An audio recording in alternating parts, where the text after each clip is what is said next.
법치주의란 국민이 만든 법에 의해서만 국민을 통치할 수 있도록 한 제도입니다. 법치주의의 반대는 인치주의, 즉 사람에 의한 지배를 말합니다. 과거 절대 권력을 가진 사람이 자신의 입맛에 따라 또는 자신의 이해에 따라 권력을 집행하는 일이 있었고, 이는 국민의 기본적 권리를 심각하게 침해하는 부작용을 낳았습니다. 이렇게 법치주의는 나를 가두거나 또는 나를 죽이거나 하기 위해서는 반드시 미리 정한 내용만 가지고 해라, 정해진 것만 집행해라, 이렇게 시작한 겁니다.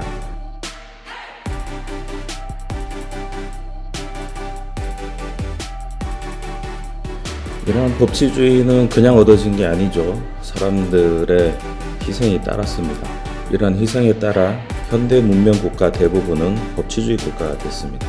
근데 이러한 법치주의를 바라보는 두 가지 시각이 있습니다. 첫 번째는 이 법 자체에 집중하는 겁니다. 일단 법으로 제정됐으면 그 내용이 정당하지 않더라도 지켜야 한다. 법을 일일이 해석해서 상황에 따라 적용한 게 아니라 그냥 법에 정해져 있는 대로 해라고 간결하게 통치 권력에게 주장할 수 있습니다. 따라서 법적인 안정성은 유지됩니다. 누구나 글을 읽으면 그대로 따르기만 하면 되기 때문에 아주 간편해집니다. 한편 통치하는 입장에서도 매우 수월합니다. 법에 정해져만 있으면 그 그대로 국민에게 적용하기만 하면 되기 때문에 그렇습니다. 그런데 여기는 함정이 하나 있죠. 법을 정하는 과정에서 입법 권력을 장악하면 과거에 절대 권력이 자기 마음대로 권력을 휘두르는 것과 다를 바가 없다는 거죠. 오히려 핑계거리가 생깁니다. 법에 있는데 왜 따지냐? 나는 법대로 했다. 이렇게 할 수가 있는 거예요. 따라서 법으로 만들기만 하면 뭐든지 할 수 있는 가능성을 열어뒀기 때문에 법의 내용이 독재 또는 기본권 침해가 있더라도 여기에 대응할 수가 없는 문제가 있는 겁니다. 히틀러가 불법적으로 권력을 잡은 게 아니죠. 형식적 법치주의에 따르면 히틀러는 법치주의의 산물입니다. 한편 실질적 법치주의는 이런 겁니다.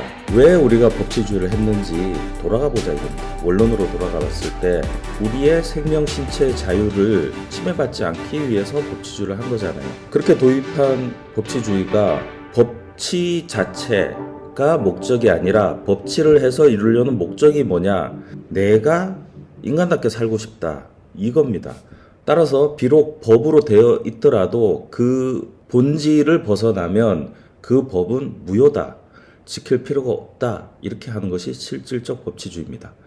자, 여러분은 법치주의를 어떻게 보십니까? 헌법 제111조 헌법재판소는 다음을 관장한다. 법원의 제청에 의한 법률의 위헌 여부 심판. 자, 헌법재판소법 41조 법률이 헌법에 위반되는지 여부가 재판의 전제가 된 경우에는 헌법재판소의 위헌 여부 심판을 제청한다. 이 절차에 따라서 법률이 위헌이 되면 당연 무효가 되고 해당 재판에는 적용할 수가 없게 됩니다. 국회는 법을 다시 만들어야 될 의무가 부과됩니다. 형법 20조 사회상규에 위배되지 아니한 행위는 벌하지 아니한다. 범죄를 저질렀다 하더라도 사회상규에 위배되지 않을 때는 벌하지 않는다. 법을 위배해도 내용을 살펴서 벌하지 않는 경우를 예정하고 있습니다. 이런 규정들을 보면 우리 법은 실질적 법치주의를 천명하고 있다고 말할 수 있습니다. 우리 헌법 제2장에 보시면 국민의 권리와 의무라고 되어 있습니다. 이것이 기본권장으로 불리고 있으며 국민의 기본적 권리들을 쭉 나열하고 있습니다. 우리나라가 추구하는 최종 목적은 국민의 기본권 보장에 있고, 따라서 입법을 포함한 모든 통치 행위는 이러한 국민의 기본권을 침해하지 않는 범위에서만 유효하다고 선언하고 있는 겁니다.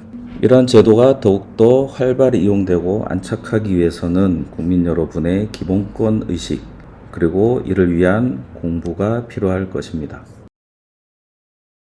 작년에 출제된 수능 문제입니다. 정치화법 6번 법치주의 유형 A, B에 대한 설명으로 옳은 것은, 쭉 보니까 이 법치주의에 대한 것은 다 이 두 가지 시각을 구별해서 이해하느냐 이런 문제입니다. 다 똑같습니다. 자, 적법 절차 원칙은 원래 신체의 자유를 보장하기 위한 것으로 나를 가두고 죽이려면 법에 의해서 해라 이렇게 시작된 거죠. 공권력에 의한 기본권 제한 시 법률이 정한 절차의 준수만을 요구했습니다. 이는 통치의 합법성만을 강조하는 A에 해당한다고 볼 수 있습니다. A의 입장은 법률에 집중하는 거고 통치의 합법성을 강조하는 거죠. 그럼 A는 뭐냐면 형식적 법치주의가 되겠습니다. 그러나 오늘날 적법 절차의 원칙은 입법, 행정, 사법의 모든 국가 작용을 구속할 뿐만 아니라 공권력 행사의 근거가 되는 법률의 실질적 내용도 정당해야 된다는 원칙으로 발전했습니다. 이는 B에 해당합니다. 자, 그럼 B는 실질적 법치주의가 되겠습니다. A와 달리 형식적 법치주의와 달리 B는 국가 권력으로부터 기본권을 보장하는 것을 목적으로 한다. 법치주의는 기본적으로 기본권 보장을 위한 거예요. 형식적이든 실질적이든 그 시작은 기본권 보장에 있습니다. 따라서 A와 달리가 아니라 A, B 모두 법치주의는 모두 기본권 보장을 목적으로 합니다. 그래서 이거는 틀린 게 되겠습니다. A와 달리 B는 실질적 법치주의죠. 법률로 금지되는 행위와 그 법적 제재를 미리 규정하도록 하여 법적 안정성을 보장한다. 이 법적 안정성 보장하는 것은 형식적 법치주의죠. A. 그러니까 A와 달리 B라고 했으니까 틀린 거죠. 법에 글자로 써 있는 걸 지키기만 하면 되니까 누구나 보고 그대로 한다는 예측이 가능하죠. 근데 실질적 법치주의는 그 내용을 또 해석해서 정당하냐 아니냐 따지기 때문에 그래서 법적 안정성 부분에서는 조금 후퇴한 것이 되는 거예요. 자, B와 달리 A는 형식적 법치주의죠. 형식적 법치주의는 공권력에 의해 신체의 자유를 제한하는 경우 법률에 정해진 절차에 따라야 한다고 본다.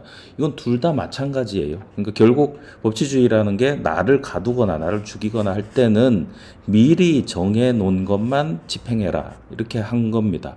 그러니까 법치주의 시작 태동은 똑같습니다. 둘 다에 해당하기 때문에 틀린 지문이 되겠습니다. 4번 B와 달리 A 형식적 법치주의. 형식적 법치주의는 공권력 행사가 법률에 따를 것만을 강조하여 느낌 좋죠? 입법자에 의한 기본권 침해 가능성을 간과한다. 이게 맞는 말이죠. 형식적 법치주의에 따르면 입법 권력을 장악하면 독재가 가능합니다. 법에 정해진 대로만 한다는 핑계도 생기는 거죠. 근데 그 법이 기본권 침해를 하더라도 법대로 해라 이렇게 할 수가 있는 거예요. 형식적 법치주의의 문제입니다. 이건 설명을 잘 했기 때문에 4번은 맞는 지문이 되겠습니다. 맞는 지문이 나와서 시간 절약을 위해서 실전에서는 5번은 읽지 않을 건데요. 여기는 공부하는 거니까 읽어보겠습니다. X겠죠, 당연히. B와 달리 A는 형식적 법치주의는 정의에 부합하는 법률에 따라 정의 얘기가 나오면 이건 실질적 법치주의입니다. 법의 형식이 아니라 내용이 정의로워야 된다는 게 실질적 법치주의니까 이미 설명이 틀렸죠. A는 정의에 부합한 법률에 따라 국가 권력이 행사되어야 기본권의 실질적 보장. 다 이게 실질적 법치주의에 대한 내용이니까 B에 대한 얘기입니다. A라고 했으니까 틀렸습니다. 참 쉽죠? 오늘은 여기까지 하고 다음 시간에는 국민이 주인 되는 나라 민주주의에 대해서 배워보겠습니다. 시청해 주셔서 고맙습니다.